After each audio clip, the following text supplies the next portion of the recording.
고용노동부가 대기업이 자회사 또는 손자회사 간 공동 출자를 통해 자회사형 장애인 표준 사업장을 더 쉽게 설립할 수 있도록 하는 내용을 포함한 제6차 장애인 고용촉진 기본계획을 발표했습니다. 이번 제6차 장애인 고용촉진 기본계획은 우선 대기업 등이 중증 발달 장애인 일자리 창출에 기여해온 자회사형 표준 사업장을 보다 많이 설립할 수 있도록 규제를 개선합니다. 공정거래법상 공동출자 제한의 여의를 허용해 지주회사 체제 내 자회사 또는 손자회사가 공동출자한 표준사업장 설립을 가능하게 할 계획입니다. 다음으로 2025년까지 의무 고용률 미만인 500인 이상 모든 기업과 공공부문의 고용 컨설팅을 집중 제공하고 IT, 디지털 등 미래 유방 분야 신규 직무 개발을 확대해 2027년까지 약 360개 직무를 기업 현장에 보급합니다.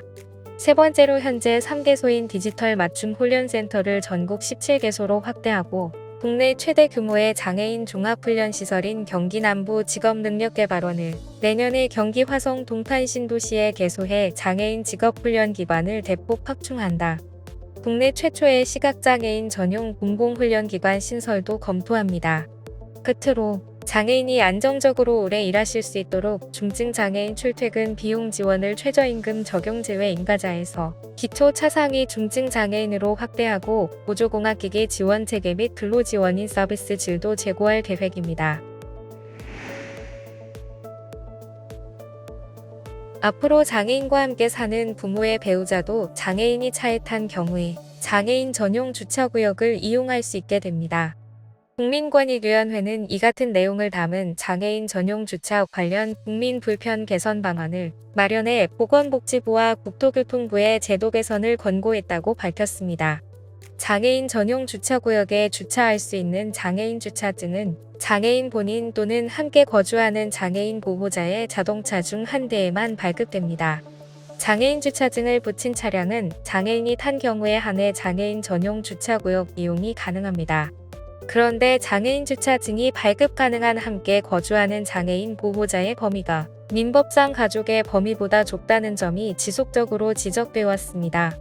부모의 배우자 등이 함께 거주하면서 보호자 역할을 하는데도 장애인 주차증을 발급받을 수 없는 것은 불합리하다는 것입니다. 이에 권익위는 부모의 배우자 등을 포함한 민법상 가족인 직계존속의 배우자, 배우자의 직계혈족, 형제자매를 보호자용 주차증 발급 대상에 포함하도록 보건복지부에 권고했다고 밝혔습니다. 앞으로 국민 누구나 앱 하나만 설치하면 위급한 상황에서 어느 긴급기관으로든 더욱 편리하고 신속하게 신고할 수 있게 됩니다. 행정안전부는 112, 119 신고 기능을 모바일 앱 하나로 통합한 긴급신고 바로 앱 서비스를 5월 17일부터 제공한다고 밝혔습니다. 그간 경찰, 소방 등 긴급기관별 운영되던 신고 앱을 하나로 통합한 긴급신고 바로 앱 하나만 설치하면 범죄, 화재, 구조구급, 해양사고 등 신고유형에 따라 경찰, 소방, 해경 어느 기관으로든 한 번에 신고할 수 있습니다. 또한 긴급신고 바로 앱을 이용하면 전화신고가 곤란한 상황에서도 그림이나 문구를 선택해 신속하게 신고할 수 있고 청각장애인이나 위협받는 상황 등에서도 음성통화 불가 항목을 선택해 신고하면 접수기관이 상황에 맞춰 적절히 대응할 수 있습니다. 특히 한국어 구사에 어려움이 있는 다문화 가족이나 외국인이 언어 장벽 없이 편리하게 신고할 수 있도록 영어, 중국어, 베트남어, 필리핀어 등 다국어 신고 기능도 제공할 방침입니다. 정부가 전기료와 가스비 인상안을 발표했습니다. 본격적인 더위를 앞두고 가계 부담이 커질 것으로 예상됩니다. 이창양 산업통상자원부 장관은 5월 15일 정부 세종청사 브리핑에서 전기요금은 킬로와트당 8원, 가스요금은 메가줄당 1.04원 오르는 내용의 전기가스료 조정안을 발표했습니다.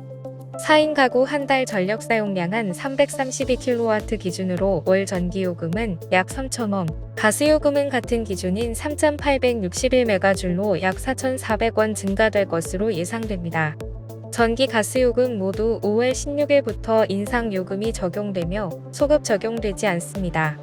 이창양 장관은 정부는 요금 인상에 대해 상대적으로 크게 부담을 느끼는 취약계층에 대해 요금 인상 부담을 완화할 수 있도록 두텁게 지원하겠다 고 강조했습니다. 지금까지 장애인생활신문 편집국에서 전해드렸습니다.